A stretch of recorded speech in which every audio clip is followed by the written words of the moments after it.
سبحان الذي اسرى بعبده ليلا من المسجد الحرام الى المسجد الاقصى الذي باركنا حوله لنريه من آياتنا انه هو السميع البصير صدق اللہ مولانا العظیم.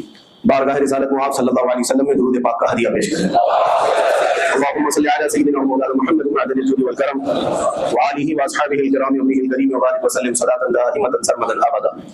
عزیزان گرامی وقار، جن حالات میں آج ہم جمعہ کی نماز ادا کرنے آئے ہیں، دنیا بھر میں قبل اول بیت المقدس کے معاملے کو لے کر ایک عجیب ماحول پیدا ہو چکا ہے. دنیا دو دھڑوں میں تبدیل ہے آج، اور یقیناً کیوں نہ اثر کرے کہ میرے آقا صلی اللہ تعالیٰ علیہ وسلم نے ارشاد فرمایا، بیت المقدس جس زمین پر آباد ہے، حضور پاک صلی اللہ علیہ وسلم کے فرمان علی شان کا مفہوم ہے سید البقاع، یعنی زمین کا جو سردار علاقہ ہے وہ بیت المقدس کا علاقہ ہے.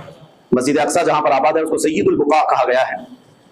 اور یہ بھی روایت میں ملتا ہے سید الصخرہ، گنبدوں میں اگر کوئی سردار گنبد ہے تو وہ بیت المقدس کے لیے کہا گیا ہے. اور قرآن نے یہ فرمایا الذی بارکنا حولہ، مسجد اقصی کے متعلق فرماتا ہے رب تعالیٰ کہ وہ مسجد اقصی جس کے ارد گرد ہم نے برکتیں رکھی لنریہ من آیاتنا، تاکہ ہم اپنی نشانیاں انہیں دکھائیں. تو یہ اللہ تبارک و تعالیٰ کی اس مقدس سرزمین جس کو ارض مقدس کہا گیا ہے، نام ہی میں مقدس موجود ہے. اور یہ آج سے نہیں بلکہ روایت میں ہے خانہ کعبہ کی تعمیر کے فوراً بعد حضرت ابراہیم علیہ السلام نے بیت المقدس کی تعمیر فرمائی، اور ہزاروں انبیاء اکرام علیہ السلام کا وہ قبلہ رہا اور وہ ان کی مرکز عبادت بھی رہا. اور ایک نہیں تقریباً 30,000 کے قریب انبیاء اکرام علیہ السلام مسجد اقصی کے ارد گرد دفن ہیں آرام فرمان. جہاں اللہ کا ایک ولی دفن ہوتا ہے وہ برکت کی جگہ ہے، اور جہاں 30,000 نبی دفن ہو، اور وہ بھی اولو العزم پیغمبر حضرت ابراہیم علیہ السلام، حضرت اسحاق علیہ السلام، حضرت یعقوب علیہ السلام، حضرت موسیٰ علیہ السلام، حضرت زکریا علیہ السلام، یہ سب وہ انبیاء اکرام علیہ السلام ہیں جو رسولان اعظام بھی ہیں، شریعت والے. یہ سب بیت المقدس کے ارد گرد ہیں. یہاں پر کچھ بھی اثر ہونا پوری دنیا پر بھی اس کا اثر پڑتا ہے. اور آج ہم دیکھ رہے ہیں جو حالات پوری دنیا میں پیدا ہوئے ہیں، اور چاہے وہ یورپ ہو کہ امریکہ ہو، افریقہ ہو کہ رشیا ہو، عرب ممالک ہو کہ ہند ہو، ان سب کو کچھ نہ کچھ کہنے کی آج ضرورت پیش آ رہی ہے. کیوں؟ اس لیے کہ وہ ایسا سینٹر ہے، ایسا تقدس ہے وہاں پر جس میں پوری دنیا انوالو ہو ہی جاتی ہے. اور برسوں سے لے کر وہ جنگ کا میدان رہا. اور حضور پاک صلی اللہ تعالیٰ علیہ وسلم نے بیت المقدس کے لیے کیا فرمایا؟ صحابہ نے جب اس زمین کے بارے میں پوچھا تو میرے آقا نے فرمایا وہ حشر و نشر کی جگہ ہے. حشر و نشر کی جگہ ہے، یعنی قیامت کے قریب سارے لوگوں کو ادھر ہی ہانک دیا جائے گا اور قیامت وہیں آنی ہے. حشر و نشر کی جگہ ہے. حضور پاک صلی اللہ تعالیٰ علیہ وسلم نے فرمایا، اور فرماتے ہیں میرے آقا ہو سکے تو تم جا کر اس میں نماز پڑھ لو، اس لیے کہ اس کی ایک نماز دوسری مسجدوں کی 1000 نمازوں سے افضل ہے. یہ مسجد اقصی کے متعلق میرے آقا صلی اللہ علیہ وسلم کا فرمان عالی شان. پھر صحابہ کرام نے پوچھا کہ اگر کوئی جا نہ سکے میرے آقا بیت المقدس اور نماز پڑھنے کی اس کو استطاعت نہ ہو وہاں جا کر تو کیا کرے؟ حضور اکرم صلی اللہ علیہ وسلم نے فرمایا کم از کم تیل کا ہدیہ تو بھیج دے تاکہ وہاں چراغ جلانے کے کام آئے. یہ حدیث پاک میں ابن ماجہ کی حدیث ہے. نبی کریم صلی اللہ تعالیٰ علیہ وسلم کے اس فرمان عالی شان کے مطابق میں آج آپ تمام حضرات سے یہ گفتگو کرنا چاہوں گا کہ میرے عزیزوں، یہ صرف فلسطین اور اسرائیل کا مسئلہ نہیں ہے، یہ اسلام اور کفر کا مسئلہ ہے. اور پوری دنیا کے لیے اگر وہ حقیقت کی نگاہیں رکھتی ہیں، چاہے وہ کسی بھی قوم سے وابستہ ہو، چاہے وہ کوئی بھی دین اور دھرم سے تعلق رکھتے ہوں، میں ان سے کہتا ہوں اگر اینک تمہارے اوپر جھوٹ کی نہیں پڑی ہے تو آنکھیں کھول کر دیکھ لو ظلم اور بربریت کس جگہ ہے اور حق کے لیے لڑنے والے کون ہیں. یہ ہر ایک منصف مزاج آدمی بھی آج پہچان سکتا ہے کہ کون نہتہ مارا جا رہا ہے اور کون سپر پاور طاقت پر کھڑے ہو کر اپنے مظلوم ہونے کا دعویٰ کر رہا ہے. ہر دنیا کا انصاف پسند آدمی آج بول سکتا ہے، لیکن یہ دور بھی امتحان کا ہے. جتنے کیڑے مکوڑے دل میں بغض و عداوت رکھتے ہیں اسلام کے، وہ ظالموں کے ساتھ کھڑے ہوئے نظر آتے ہیں. آج ظالموں کے ساتھ کھڑے ہوئے نظر آتے ہیں. نبی کریم صلی اللہ تعالیٰ علیہ وسلم نے فرمایا مسلمانوں آپ اپنی اوپینین، اپنی رائے کیا رکھتے ہیں یہ بہت امپورٹنٹ ہے. دنیا کیا کہتی ہے اس سے مجھے غرض نہیں، تمہارا تعلق تمہارے نبی پاک کے فرامین سے ہے. خبردار تم کبھی ان ظالموں کی حمایت میں نہ آنا، ورنہ قرآن کہتا ہے ولا ترکنوا، اللہ تعالیٰ فرماتا ہے اس طرف تم توجہ بھی مت کرنا، جھکاؤ بھی مت رکھنا. جس طرف ظالم گئے ہیں اس طرف جھکاؤ بھی مت رکھنا.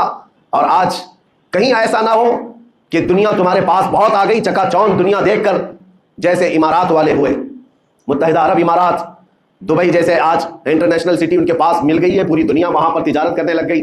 بحرین جیسے کنٹریز، ان کے پاس دنیا کی فراوانی آ گئی، تو آج وہ یہ سمجھنے لگ گئے کہ ہم کو مظلوم اور غریب فلسطینیوں کی مدد میں بات نہیں کرنی چاہیے، جو سپر پاور طاقت ہے اس کے ساتھ کھڑا ہونا چاہیے، کیونکہ ہماری ٹریڈنگ کا مسئلہ ہے، ہماری تجارت کا مسئلہ ہے.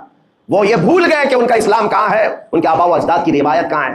لیکن میں آپ سے کہتا ہوں ان کے نقشے پر چل کر کبھی اپنی رائے کو بدل نہ دینا.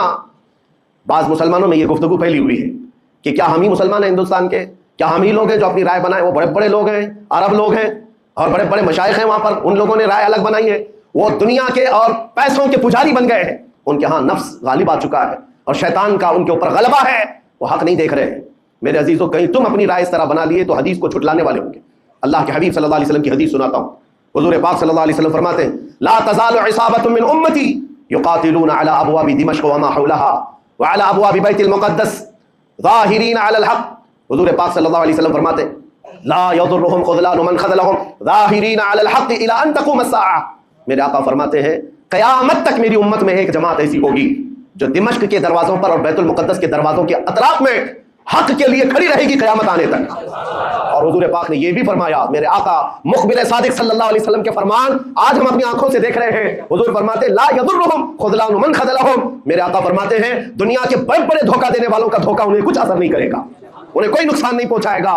آج بڑے بڑے پیٹرول میزائل داغ کر کے اگر وہاں کے علاقوں کو ختم کرنے کا دعویٰ کر رہے ہیں تو مجھے میرے نبی کے فرمان پر یقین ہے یہ کبھی نہیں ہو سکے گا، کبھی نہیں ہو سکے گا۔ کچھ عمارتوں کے گر جانے اور کچھ بچوں کے اور کچھ لوگوں کے قتل ہو جانے کا نام یہ جیت اور فتح نہیں ہے۔ میرے عزیزو، آج ہم ان ظالموں کو دیکھ رہے ہیں جن کا دعویٰ تھا کہ دنیا میں ان سے بہتر ڈیفنس طاقت کسی کے پاس نہیں، ان سے بہتر بنکر کسی کے پاس نہیں، ان سے بہتر سائرن بجانے کی طاقت کسی کے پاس نہیں، پوری دنیا کو زہریلے ہتھیار بیچنے والی طاقتیں۔ آج ہم نے یہ بھی دیکھا ہے کہ صرف محض ایک چھوٹی سی جماعت سے ان کے ہاتھ پیر ڈھیلے نظر آتے ہیں اور ان کے جسموں میں کپ کپی نظر آتی ہے، پوری طاقت تمہاری ایک جگہ۔ میں ابھی چند دنوں قبل عمرہ میں تھا جب یہ پڑھ رہا تھا کہ ایک چھوٹی سی جماعت جس کو پوری انٹرنیشنل دنیا مل کر کے آتنکواد گھوشت کرتی ہے، امریکہ ہو، یو کے ہو اور دوسری بہت ساری طاقتیں، وہاں پر فلسطینیوں کی حمایت میں لڑنے والے اور مجاہدین کو یہ آتنکواد کہتے ہیں، ٹیررسٹ کہتے ہیں، جو اپنے چھوٹے سے علاقے کو بچانے کے لیے اپنی جانیں دے رہے ہیں، وہ آتنکواد ہیں، وہ ٹیررسٹ ہیں۔ ان کے پاس کھانے پینے کی چیزیں نہیں رہ گئی، ان کی کرنٹ سپلائی بند کر دی گئی، ان کا پانی بند کر دیا گیا، پھر بھی وہ آتنکواد ہیں۔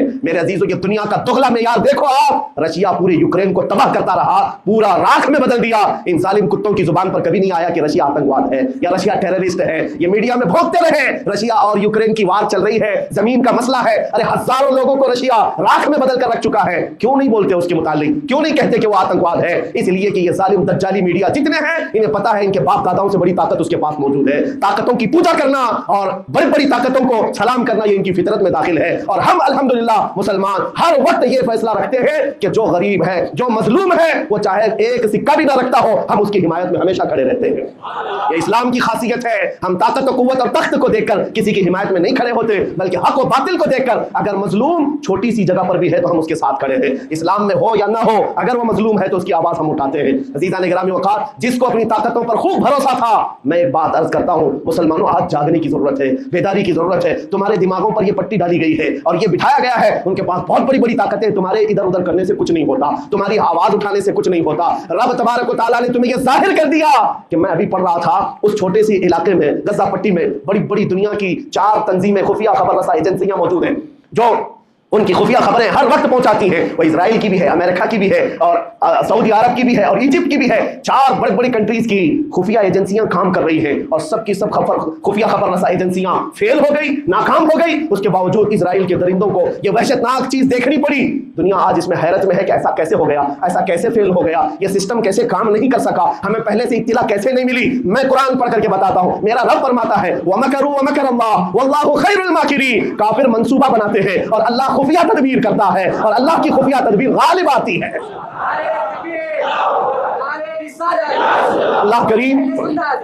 اللہ کریم جب خفیہ تدبیر فرماتا ہے سارے سسٹم فیل ہو جاتے ہیں، دنیا کی طاقتیں ہیچ ہو جاتی ہیں۔ آپ کبھی یہ مت سمجھنا کہ دنیا کے پاس بہت بڑی طاقتیں ہیں، نہیں مسلمانوں، ایمان اس کا نام نہیں ہے۔ اقبال نے بہت پہلے کہا تھا اللہ کو پامرد یہ مومن پہ بھروسہ، ابلیس کو یورپ کی مشینوں کا سہارا۔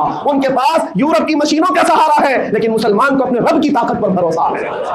میرا رب غالب حکمت والا ہے اور وہ قدرت والا ہے۔ جس وقت رب تعالیٰ چاہے، کیا آپ نے تاریخ نہیں پڑھی، وہ اگر اپنے نبی کی حفاظت کرنا چاہے تو مکڑی کے جال سے حفاظت کرتا ہے، کبوتری کے انڈوں سے حفاظت کرتا ہے۔ وہ اپنے حبیب کی حفاظت کرنا چاہے اور کسی نبی کی حفاظت کرتا ہے، مچھلی کے پیٹ میں رکھ کر کے یونس کی حفاظت کر رہا ہے اور ابراہیم علیہ السلام کو آگ میں ڈال کر کے بھی اس تپش سے بچا رہا ہے، اور اسماعیل علیہ السلام کی گردن پر چھری چل رہی ہے پھر بھی اس چھری سے بچانے والا مولا کون ہے، اور سمندر میں اتر جانے کے بعد موسیٰ علیہ السلام کی بڑی فوج کو راستے دینے والا مولا کون ہے؟ آپ جانتے ہیں ابراہیم علیہ السلام کو آگ سے بچانے والا، یونس علیہ السلام کو مچھلی کے پیٹ میں زندہ رکھنے والا، والا, موسیٰ علیہ السلام کو سمندروں میں راستہ دینے والا وہی خدا ہے جو اپنے حبیب کو کفار مکہ کے ہر ظلم سے بچانے والا, ان کے رات کے منصوبوں کو خاک میں ملانے والا, میرے حبیب کو ان کافروں کے سامنے سے ایسے گزارنے والا کہ وہ کافروں کی آنکھیں ہمیشہ کے لیے اندھی ہو کر رہ جائیں. وہ مولا کل بھی تھا, آج بھی ہے اور ہمیشہ رہے گا. وہ اللہ حی و قیوم ہے, اس کی ذات پر توکل رکھو, یقین رکھو. آج دنیا کے حالات کو دیکھ کر مسلمانوں کا ایمان اور مضبوط ہو جائے, اور مضبوط ہو جائے. آپ یہ سوچتے ہوں گے ہمیں کیا کرنا چاہیے, ہم یہاں بیٹھ کر کیا کریں. میں تو اس بات کو کہوں گا آپ واٹس ایپ جہاد میں مصروف نہ رہیں, ادھر کی ادھر چیزیں شیئر کرتے ہوئے گھر میں بیٹھ کر کے رات بھر اپنی مرغن غذاؤں میں اور بستروں پر سوتے رہے. نہیں, اگر تمہارا دل روتا ہے کسی ایک بچے کی آہ پر تم پہنچ تو نہیں سکتے, لیکن کسی غریب کی ایک درد پر تمہارا دل روتا ہے, اللہ کی بارگاہ میں وہ بھی لکھا جاتا ہے, وہ بھی لکھا جاتا ہے, تم کو ان کے شریکوں میں شمار کیا جاتا ہے. تم اگر رکت کے ساتھ بیٹھ کر کے دعا کرتے, سوچو آج آپ اپنے گھر میں ہیں, تمہارا بیٹا نکلا, جوان بیٹا نکلا, اس کی خبر آئی کہ اچانک اس کی لاش کہیں تڑپتی ہوئی نظر آئی. جیسے خبر سنو گے تمہارا کھانا پینا حرام ہو جاتا ہے, تمہارے گھر بار کا چین و سکون غارت ہو جاتا ہے. کیا ہوتا ہے جب اپنا ایک جوان بیٹا کہیں کسی حادثے میں انتقال ہونے کی خبر بھی آ جائے, بے چینی اور گھر میں کوہرام مچ جاتا ہے. یہ چیز کیوں ہوتی ہے؟ کیونکہ تمہارا تعلق ہے, جسمانی بھی روحانی بھی تعلق ہے اپنے بیٹے سے. اور میرے آقا نے فرمایا مثل المؤمن کمثل جسد اذا اشتكى عضو تداعى له سائر الجسد بالسهر والحمى. میرے آقا فرماتے ہیں پورے مومن جتنے بھی دنیا میں ہیں سارے مومنین ایک جسم کی طرح. میرے آقا فرماتے ہیں ایک جسم کی طرح. اگر ایک عضو کو تکلیف ہو تو پورے جسم میں بخار آ جاتا ہے, ایک عضو کو تکلیف ہو تو پورے جسم میں بخار آتا ہے. آج تمہاری کیفیت یہ ہونی چاہیے, جس وقت ان حالات کو دیکھو تمہارا دل روئے, تمہاری بے قراری بڑھ جائے, تمہاری بے چینی بڑھ جائے, اور بارگاہ رب العزت میں گڑ گڑاؤ کہ مولا اگر ہمارے برے اعمال کی وجہ سے, ہمارے گناہوں کی وجہ سے ہمارے بھائیوں پر اگر یہ آفت آئی ہے تو میں توبہ کرتا ہوں, میں باز آتا ہوں مولا, میں اپنی حرکتوں سے توبہ کرتا ہوں. آج تمہیں پتا ہے یہ آج کا حادثہ نہیں, اس دنیا کو میں جتنا کوسوں کم ہے, جو دگلی پالیسی رکھتے ہیں, جو ڈبل سٹینڈ رکھتے ہیں, ان کو جتنا بولوں کم ہے. میں ڈرتا نہیں ہوں اس بات پر, لیکن آج دل بھرا ہوا ہے ان مظلوموں کی آواز کو سن سن کر کے, جن کے گھروں پر رات بھر بمباری ہوتی ہے, جن کے شہر کا پورا بادل پٹاخوں سے نہیں میزائلوں سے روشن دکھتا ہے. میرے عزیزوں کیسی راتیں وہ گزارتے ہیں. ماں رات کو اپنے بچے کو گلے سے لگا کر سوتی ہے, اس کو یقین نہیں ہوتا صبح تک میرا لال میرے ساتھ رہے گا. انہیں پتہ بھی نہیں ان کے دروازوں پر موت دستک دے رہی ہے. 5000 سے زیادہ راکٹ داغ کر کے ابھی بھی ختم نہیں کیا گیا, اور ظلم اتنا ہونے کے بعد حیرت ہوتی ہے اس دگلی دنیا پر. میڈیا میں بار بار یہ کہا جاتا ہے ان آتنکیوں کا خاتمہ کیا جا رہا ہے, آتنکوادیوں کو نیست و نابود کیا جا رہا ہے, جن کی زمین پر 70 سال سے قبضہ کر کے بیٹھا ہے. دنیا اس پر کچھ نہیں بولنا چاہتی. آپ کو پتا ہے ہسٹری جنہوں نے پڑھا نہیں وہ آج بھوک رہے ہیں, جن کو تاریخ معلوم نہیں ہے وہ ٹپنی دینے کی کوشش کر رہے ہیں. ان کو اپنے باپ داداؤں کی تاریخ نہیں معلوم, یہ فلسطین کی تاریخ پر چل پڑے. پتا ہے 1917 میں صرف 4000 یہودیوں کو رہنے کی اجازت دی گئی تھی, جب یہ پوری دنیا سے مارے مارے گھوم رہے تھے. ان کے لاکھوں یہودیوں کو مار کر ختم کیا گیا تھا. اس وقت فلسطین میں 4000 یہودیوں کو پناہ دی گئی تھی, اور یہ 4000 سے بڑھتے بڑھتے بڑھتے پوری دنیا سے ہجرت کر کے آتے رہے. 1948 میں انہوں نے اپنے ملک کا اعلان کر دیا. دنیا کو یہ نہیں پتا ہے, آج سب پتا ہے. نقشہ دیکھ دیکھ کر کے سب شیئر کر رہے ہیں. 1970 میں اتنا تھا اسرائیل, 40 میں اتنا ہو گیا, پھر 67 میں اتنا ہو گیا, سب شیئر کر رہے ہیں. تمہاری عقل ماری گئی ہے جب دیکھ رہے ہو کہ ایک ظالم آدمی کسی کے زمین پر قبضہ کرتا کرتا کرتا پورا بڑھ گیا. اب جو مظلوم تھے ان کی اپنی زمین بھی نہیں باقی, ان کی حکومت نہیں ہے, ان کی ایمبیسی نہیں ہے, ان کا کچھ نہیں. ایک شہر لے کر بیٹھے ہوئے وہ بھی ہضم نہیں ہو رہا. اور میں یہ باتیں کھل کر اس لیے کر رہا ہوں کہ میرے اپنے اوپینین ہی نہیں ہے, پوری دنیا کے اقوام متحدہ UN نے کہا ہے اسرائیل کو 1967 میں جو تمہارا اسرائیل تھا وہاں واپس چلے جاؤ. لیکن یہ دادا گیری ایسی ہے کہ وہ کسی کی نہیں مانتا, نہ UN کی. یہ سب چیزیں دنیا کو معلوم ہے, پھر بھی دنیا یہ کہتی ہے اسرائیل اپنے ڈیفنس میں کام کر رہا ہے, اپنے ڈیفنس میں کام کر رہا ہے. ایک کتے کی موت ہوتی ہے تو پوری دنیا بلبلاتی ہے, اور یہاں روزانہ ہزاروں فلسطینیوں کو قتل کر دیتے ہو. تم قتل بھی کرتے ہو تو چرچا نہیں ہوتا, ہم آہ بھی کرتے ہیں تو ہو جاتے ہیں بدنام. یہ حالات آج پیدا کیے گئے. میں آپ حضرات کو یہ بات کہنا چاہوں گا, یہ ایمان کے مضبوط کرنے کا وقت آ چکا ہے. میرے آقا کے فرمان پر یقین کرو, اللہ کی مدد آتی ہے اور آ کر رہے گی انشاءاللہ. اور یہ حالات آپ دیکھ رہے ہیں. میں ایک بات اور بتا کر اپنی گفتگو کو سمیٹتا ہوں. کثرت سے ان کے لیے دعائیں کرو, کثرت سے دعائیں کرو, اور اپنی غلط عادتوں سے باز آ کر اللہ کی بارگاہ میں مانگو. ظاہر سی بات ہے حرام کھاتے ہو اور کسی کے لیے دعا کرتے ہو, کہاں دعائیں جائیں گی؟ اب جو بات رہ جاتی ہے یہ کچھ دنوں کے لیے ہے, وہ بھی امتحان دے رہے, ہم بھی امتحان دے رہے. یہ امتحان کی گھڑی گزرنے والی ہے, اور قیامت کے قریب میرے آقا کا فرمان حق ہو کر صاف ظاہر ہوگا, صاف ظاہر ہوگا, پوری دنیا دیکھے گی. بعض روایات میں ہے کہ حضرت سلیمان علیہ السلام کی روایتیں بھی بیان کی گئی. کیا آپ نے فرمایا کہ یہودیوں کی ایک ریاست قائم ہوگی, اور صرف 50 سال کے بعد ان کی ریاست کے قائم ہو کر 50 سال کے بعد قیامت کی بڑی نشانیاں سامنے آ جائیں گی. اب وہ حالات آ گئے, چند سالوں کی بات ہے. جتنا خون بہایا تھا وہ خون ختم ہوگا, اور خون شہیدہ سے صبح بہارا آئے گی، اور ایک دن پوری دنیا دیکھے گی جب بیت المقدس پر اللہ اکبر کی صدائیں گونج رہی ہوں گی، اور امام مہدی کا ظہور ہوگا، امام مہدی آئیں گے اور پوری دنیا میں صرف اور صرف اسلامی پرچم لہرائے گا انشاءاللہ العزیز۔ میرے آقا صلی اللہ علیہ وسلم فرماتے ہیں قیامت کے قریب تم دیکھو گے ہر چیز یہودیوں کے خلاف ہوگی، حتیٰ کہ پتھر بھی تمہیں کہیں گے یہودی یہاں چھپا ہوا ہے، پتھر بھی کہیں، اور حضور نے فرمایا تو یہ ہو کر رہے گا، ہو کر رہے گا۔ اس لیے ان کی طاقتوں پر نہ جاؤ، ان کی قوتوں پر نہ جاؤ۔ آج جب ایک چھوٹی سی جماعت نے تمہارے ڈیفنس سسٹم کو للکار کر رکھ لیا ہے، وہ وقت بھی آئے گا جب خدائے جلال و جبروت والے مالک خدا کو، اللہ کریم کو جب یہ دکھانا ہوگا کہ اللہ تعالیٰ ایمان والوں کی کیسی مدد کرتا ہے، تو وہ دن بھی دیکھو گے جب کیڑے مکوڑے اور حشرات کی طرح ظالم حکومتیں فنا ہو جائیں گی۔ انشاءاللہ وہ وقت آئے گا، لیکن آپ تمام حضرات اپنے دلوں میں رقت طاری کریں، اپنے دلوں میں ان غریبوں کے لیے، ان مظلوموں کے لیے دنیا کیا بھوگتی ہے اس کی طرف نہ جاؤ، کون کیا کہتا ہے، ان ظالموں کو ان کے ساتھ کھڑے ہونے میں شرم نہیں آتی۔ آپ کو پتا ہے یہاں ہمارے ہندوستان میں بھی بہت سارے آج نکلے ہوئے سوشل میڈیا پر جنگ کر رہے ہیں، اور ان کو لگتا ہے اسرائیل کے ساتھ کھڑے۔ آپ کو پتا ہے اسرائیل ایک ایسی یہودی ریاست ہے جو پوری دنیا کے کسی بھی دھرم کو نہیں مانتے، مسلمانوں کے بھی ویسی دشمن، ہندوؤں کے بھی دشمن، عیسائیوں کے بھی دشمن۔